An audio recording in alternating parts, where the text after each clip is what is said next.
Yo, what is up, everybody? Welcome back to another video. And in today's video, we will be reacting to what happens to school shooters in prison. Anyway, let's get into it. In Ohio, a teenager convicted of a high school shooting that killed 3 students is back in custody after daring escape overnight. TJ Lane climbed a prison fence last night with 2 prison inmates. 2014, high school shooter TJ Lane broke out of prison with 2 inmates. While they were eventually caught, the consequences of this act changed the course of their lives for the worse. Let's take a look at 10 school shooters and what harrowing events they experienced in prison.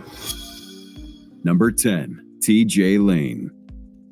One would expect that being arrested and taken to prison would transform a criminal for the better, changing his life for good. But I guess that wasn't the case for Thomas Michael TJ Lane III. Born on September 19, 1994, in Cleveland, Ohio, Lane had a troubled upbringing and a history of behavioral issues. His parents were known to have a dysfunctional relationship, and he faced serious difficulties at home. Things got worse when his parents got divorced due to his father's abusive nature. Lane, attending Lake Academy, an alternative school for students with behavioral or emotional issues, didn't come as a surprise. There were even reports that he had a troubled relationship with other students and had a history of disciplinary problems. These early warning signs and a troubled family background contributed to the complex factors that eventually played a role in Lane's life as a whole. February 27, 2012, Lane walked into the cafeteria of Chardon High School and surprisingly opened fire with a .22 cal handgun.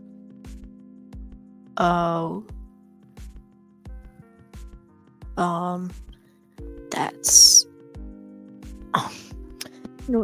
I wonder, like, has that ever happened to you? It hasn't to me, and hopefully it doesn't.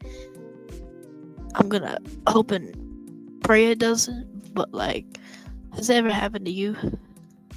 Tragically killing 3 students, while 3 others sustained grievous injuries in the process. He was eventually arrested for the shooting and faced charges for the incident. What was really unsettling was that he didn't even seem to show any remorse during the court proceedings. He wore a white t-shirt that had the word killer written across the front on that day of his sentencing. My left is Nicholas Berlin, Geauga County Assistant Prosecutor, Mark Bartolotta, Geauga County Assistant Prosecutor, and from Lake County Prosecutor's Office, Karen Colwell.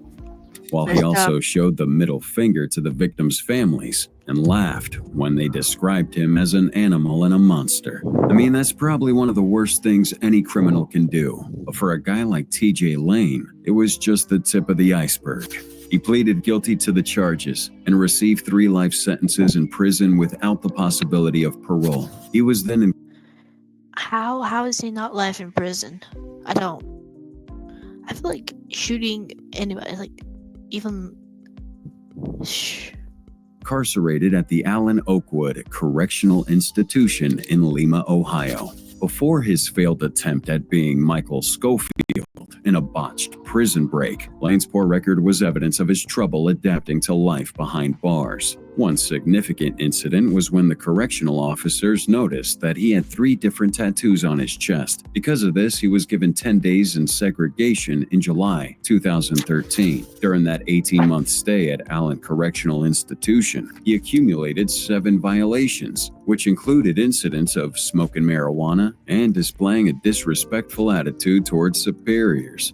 Imagine being in prison and refusing to take on assignments because he allegedly refused to carry any out twice while attending classes. His complaints about education always sounded like a tape on replay, and because of this, his teacher allowed him to draw in class. However, Lane would make images of himself with the word killer and doodle kitty cats over his math assignment. September 11th, 2014. The unrepentant Lane, in addition to 2 other inmates, broke out of that institution, and this was achieved by constructing a 13.5-foot makeshift ladder over several months and evading a broken security camera that negligently remained unrepaired after being struck by lightning. By lightning, oh my god. But that's sad news. It's kind of scary. However, they didn't get very far before they were caught. This warranted a transfer to the state's most guarded prison, the Ohio State Penitentiary in Youngstown, where he was placed under tighter security and restrictions. The highest level of security given to him and him being placed in protective custody is due to the severity of his three-person killing spree in 2012 at Chardon High School, and because of his threats against his life from other inmates. He was eventually moved to Warren Correctional Institution to live out his remaining years. Number 9. That's just not. Hold up, chat. I gotta get comfortable because I'm not comfortable. I lay down. My legs are killing me. Sorry.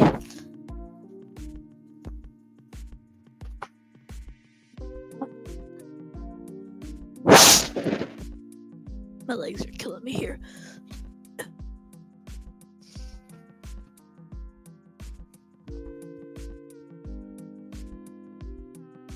Number 9. Vincent Rodriguez. January 2002, Vincent Rodriguez, an 18-year-old student at Martin Luther King Jr. High School, perpetrated a heinous act by taking the lives of two students who had taunted his girlfriend. Although he faced legal consequences for those actions, his life behind bars wasn't only a fitting retribution for that grievous crime he committed, but also a circumstance that drove him to the abyss of madness.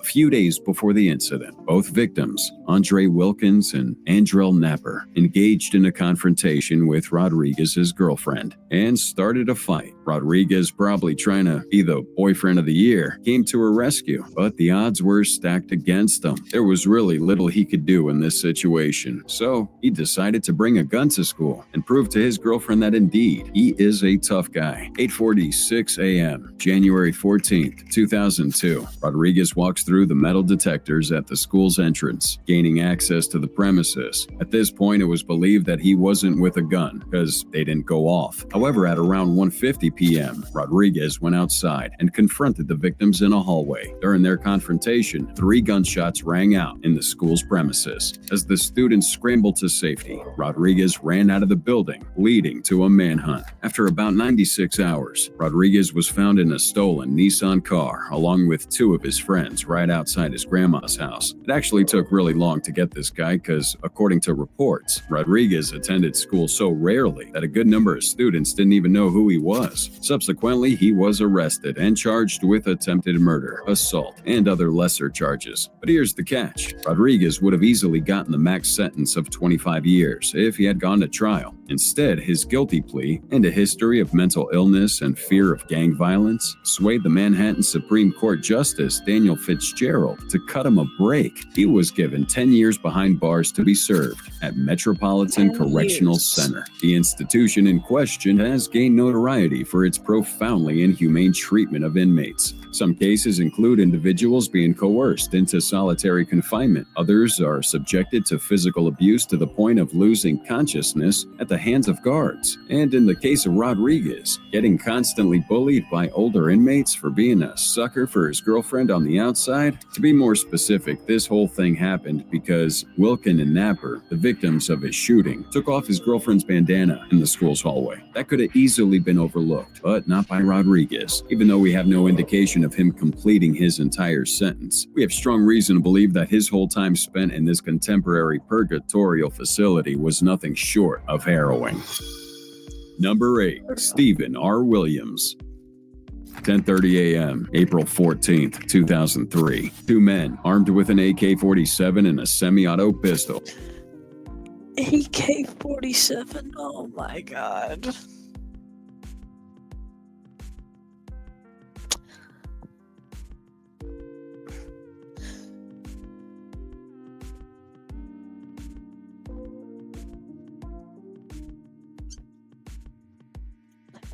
Alright, chat. That is severely not right.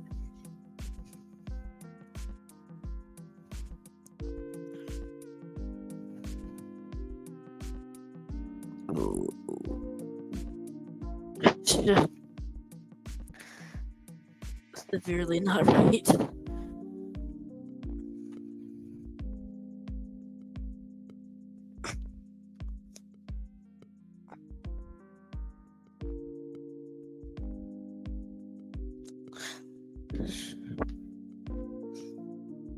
world is so cruel, bro. Like, why would you ever do that?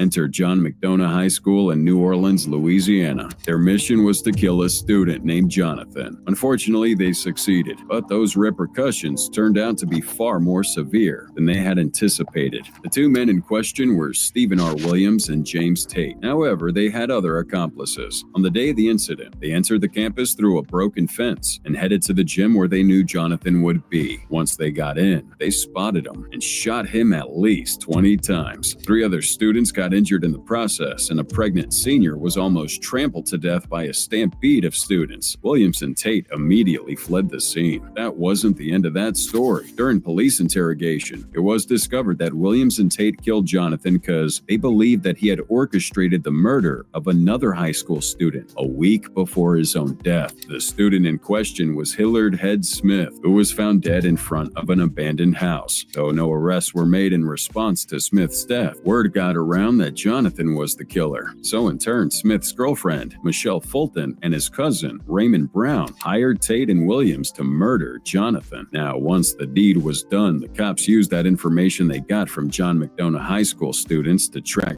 down and arrest Williams and Tate. But before then, it was discovered during an autopsy that Jonathan had a gun in his pocket when Williams and Tate shot at him. The crazy twist was that its bullets matched the same ones found in Smith's body. Tate pleaded guilty to manslaughter and conspiracy to commit second-degree murder, receiving a 15-year sentence, while Williams, who initially pled not guilty, was found guilty by a competent jury and was handed a mandatory life sentence, as is custom by Louisiana law. Williams, as part of his sentence, would be expected to serve 40 years with hard labor and will not be eligible for parole, probation, or suspension of sentence. Make a long story short, Williams will be spending his days in this realm of torment. Number 7. Brenda Ann Spencer. January 29th, 1979. Brenda Ann opened fire at Cleveland Elementary School in San Diego, California, using a rifle given to her by her father as a Christmas gift. She killed 2 adults. Why would you give a child a gun for Christmas? The only reason you give him a gun is like to go hunting or something. Especially in school. Like, yeah, y'all are crazy. Yeah, that is crazy. Injuring 8 and a police officer. 8 children who were shot. It was a heinous and horrific crime. While the sinister act didn't go unpunished by the law, her life in prison served as a reminder that killers deserve nothing but the worst.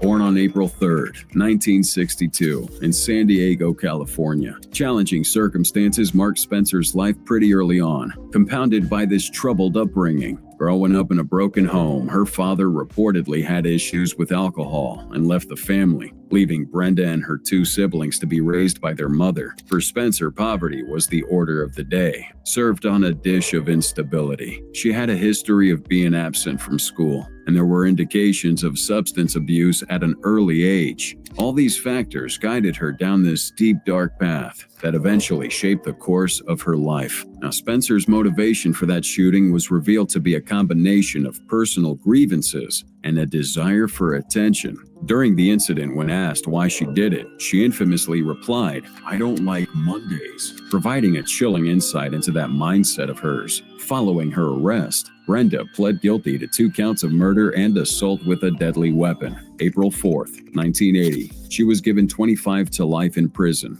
As to counts 1 and 2, the sentence is 25 years to life. At the California Institution for Women in Corona, where she initially worked by repairing electronic equipment to be useful. But after a few years, she began seeking ways to get out. In 1993, she became eligible for a parole hearing. At her first hearing, she stated that she'd hoped the police would shoot her at the scene of the crime, and that she had been a user of alcohol and drugs prior to that crime. While the drug test performed didn't support that statement, the test conducted upon her initial custody came out negative. 2001, at her second parole hearing, Spencer made claims that her father had been subjecting her to beatings and sexual abuse. However, her father effortlessly denied these allegations. The parole board chairman said that, as she had not previously told anyone about the allegations, he doubted their authenticity. And really, I think anyone would. But despite being rejected again, her request to leave this hellish replica of a dungeon only intensified. In 2005, she tried playing the insanity card in a bid to get sent to a mental institution. She claimed the words scratched into her arm were courage and pride instead of the actual words, unforgiven and alone. This particular sighting dragged on for years, until 2009, when a board, again, refused her parole application and ruled that she wouldn't be reconsidered for another 10 years. Right now, after more than 4 decades behind bars, Brenda Ann Spencer remains incarcerated at the California Institution for Women. Her next opportunity will be in 2025. Will she be granted parole? It is 2025.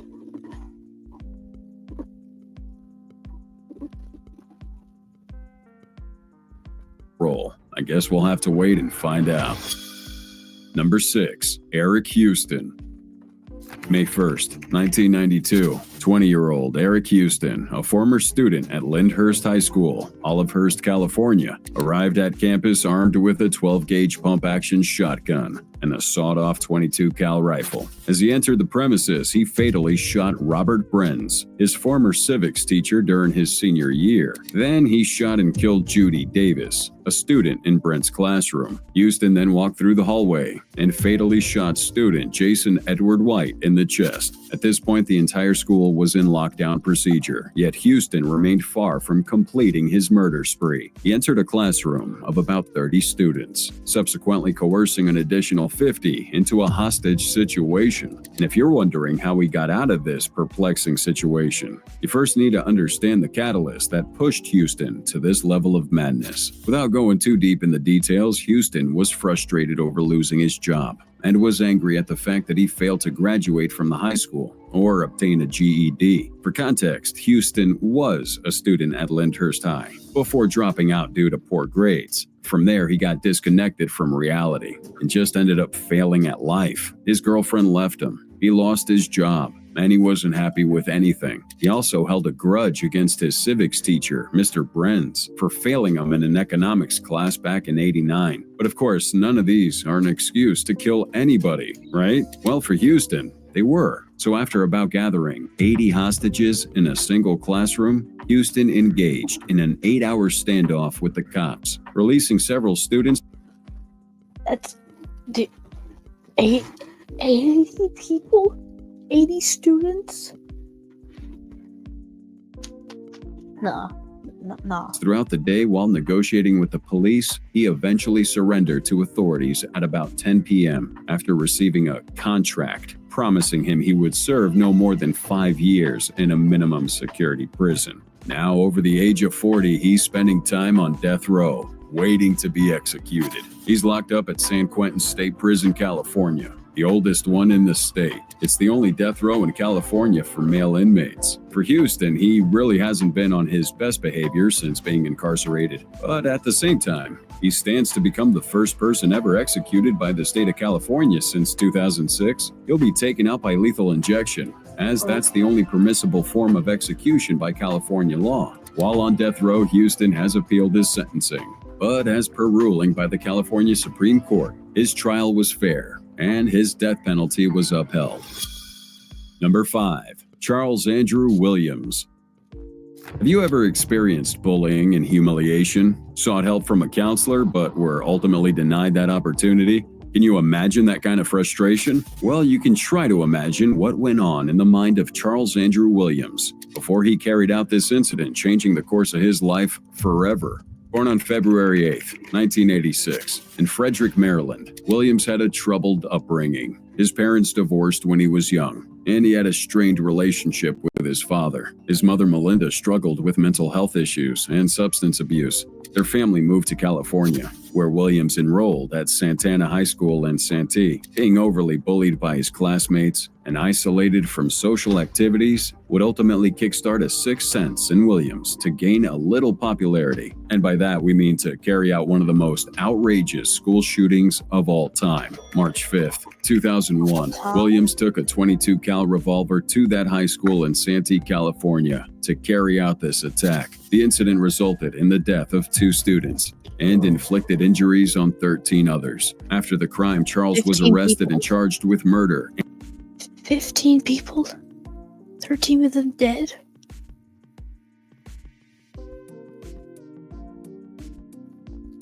and attempted murder. The next year, he pled guilty to those charges against him, which was an effort to avoid trial. Consequently, he was sentenced to 50 years to life in prison.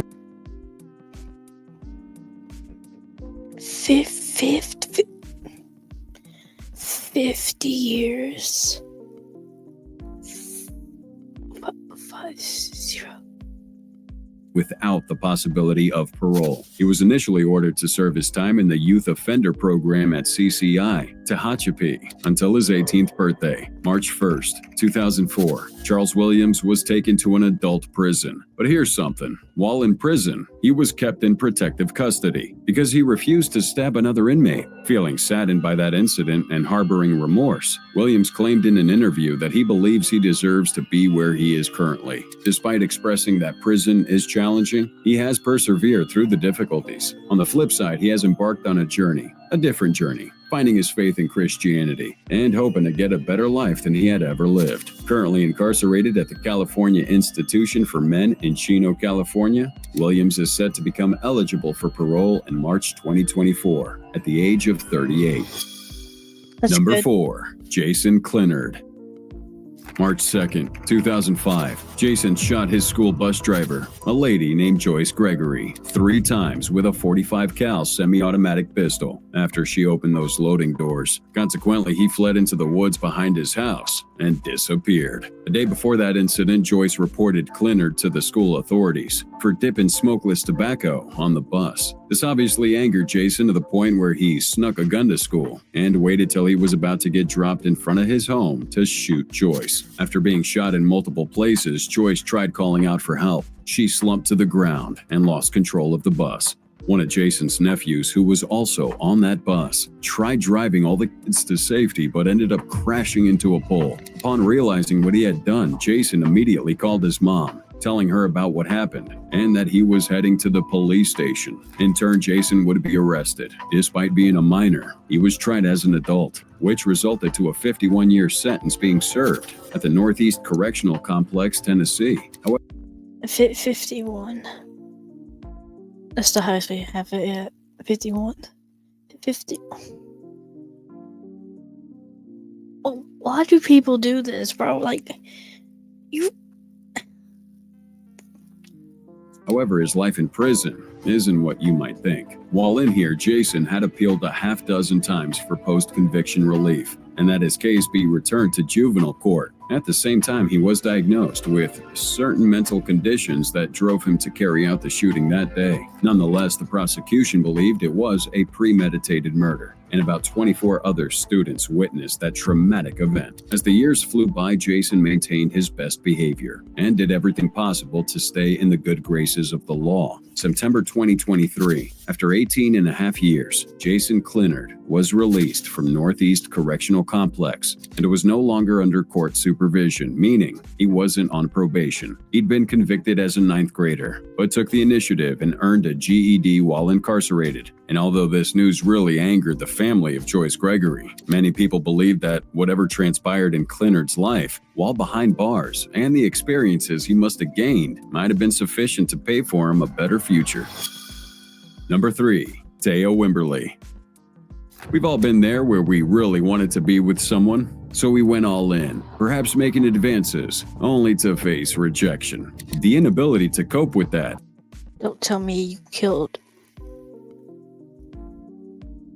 is what pushed Taya into a life consumed by overwhelming regret and excruciating pain. Born on September 30th, 1993, Wimberly was left to be cared for by her grandparents at 6 weeks old. Her parents got separated before she was born, leaving Wimberly to be sexually assaulted by a family member throughout her childhood. By the time she was a teen, Taya Wimberly and Amanda Collette, both sophomores at Dillard High School, were very good friends all the way back from elementary, but randomly stopped talking to each other. From the look of things at the time, Wimberly was romantically interested in Collette, and in her way, was making advances toward her, seeking a romantic relationship. But as it would turn out, Collette was not interested, and she rejected Wimberly's advances. This enraged her, turning her love into an obsession to kill. November 12th, 2008, Wimberly bought a .22 cal chrome pistol to school. She approached Collette and tried starting a conversation with her. However, Collette simply walked out on her. Wimberly got upset, forcing her to pull out her gun and shoot Collette in the back. Realizing the grave mistake she had committed, Taya ran to a local restaurant where she called 911 to report what she had done. The police were swift to arrive, arresting her, seizing her gun, and charging her as an adult. She was initially ordered to be held in jail for 21 days, and for her to undergo a psych eval before a subsequent trial. She was given second-degree murder and discharging a weapon on school property in the killing of Amanda Collette. At her trial, she wrote a special apology to Collette's mom, saying, "I robbed you of Amanda." And she also made an apology to her own family. She was given 25 years in prison at the Florida Women's Reception Center. She served the first part of the sentence at a juvenile facility and was later transferred to an adult prison. Just like other inmates while being incarcerated, she was engaging in character-based programs, alongside other activities set out for her. She is expected to be released on March 12, 2033. 2033. Oh my God. Number 2. John Jason McLaughlin. September 24th, 2003, John arrived at... Why are you guys doing this on September? It's like almost everything has been on September.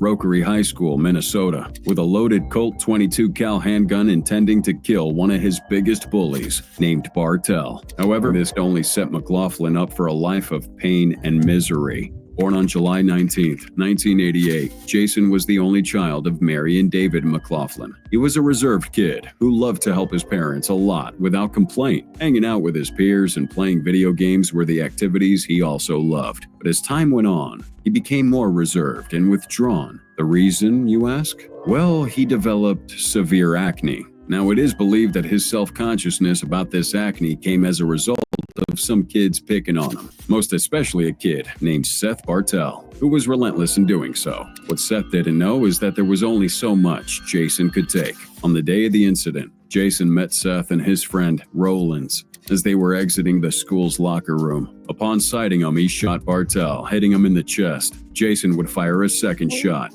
hitting Rollins in the neck, killing him instantly. Bartell, bleeding profusely at this point, attempted to flee the scene, but he was followed by McLaughlin, who fired yet another shot and hit him in the forehead. Mark Johnson, the gym coach, came up confronting Jason, who initially brandished the gun at Johnson, but then emptied the bullets from the gun and dropped it. Mark obtained the firearm and escorted McLaughlin to the school's administration's office, where cops came to arrest him. On July 5th, 2005, when his trial started, 6 doctors were brought in to testify in court, stating that he was indeed fit to stand trial. As a result, Jason was found guilty of first and second-degree murder, and a few months later, he was given 2 consecutive prison sentences, 1 life sentence for first-degree murder, and 12 years in prison for second-degree murder, all to be run concurrently. On top of that, he was given an order by the court to pay a restitution fine of $15,000. Yeah, he ain't never gonna get out of jail. To the Minnesota Crime Victims Reparations Board. He was initially incarcerated in Minnesota's correctional facility, Stillwater, where he was engaged in different programs, ranging from industrial and educational to the Atlantis Chemical Dependency Treatment Program. After a few years there, he was moved then to this facility, the Minnesota Correctional, Oak Park Heights, and he'll not be eligible for parole until 2038, when he'll be 50 years old.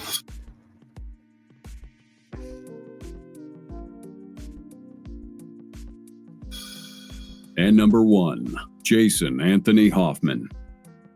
Now, apart from being a pretty big kid, often being called an adult, Jason was known to be well-mannered, well-liked, and got a lot of respect from students. Maybe out of fear of his stature, or maybe because of his seemingly lovely personality. But a significant trait Hoffman had was difficulty in controlling his anger. Born on March 10, 1983, little Hoffman resided with his single mom, Denise Marquez, and was recognized for actively assisting in the neighborhood. However, it became evident that he was harboring a troubled mind, influenced by a series of events. On one hand, the assistant principal at Granite Hills High disciplined him regularly for undisclosed reasons, and on the other, he experienced distress as he attempted to enlist in the Navy 2 days before the tragic incident, only to face rejection. Now, the reasons for rejection remain unclear, but its effect on Hoffman was very evident. March 22, 2001, Hoffman, having recently turned 18, drove to his school in a pickup truck, armed with a 12-gauge shotgun and a .22 pistol. A few minutes before 1 p.m., he walked toward the administration building in search of the assistant principal. Upon seeing him, Hoffman opened fire, but missed his target. He would end up striking 3 students and 2 teachers. Eventually, he was stopped by a police officer and took 2 shots to the butt. He was taken to the hospital for treatment, and once he was discharged, he was arrested and charged with murder. During his trial, Hoffman pleaded guilty to 6 felony counts. At the time of making this plea, his lawyer, Mr. Trainer, stated that Hoffman was extraordinarily remorseful for his actions, but that didn't sway the jury in his favor. After standing trial for a few months, he was sentenced to 24 years in prison. That sentence marked the beginning of his end. October 29, 2001, shortly before 1 a.m. at San Diego Central Jail, Jason Anthony Hoffman took his own life by hanging himself with a sheet in his jail cell. This was a troubled young man who met a poignant and sorrowful demise. No, that's not.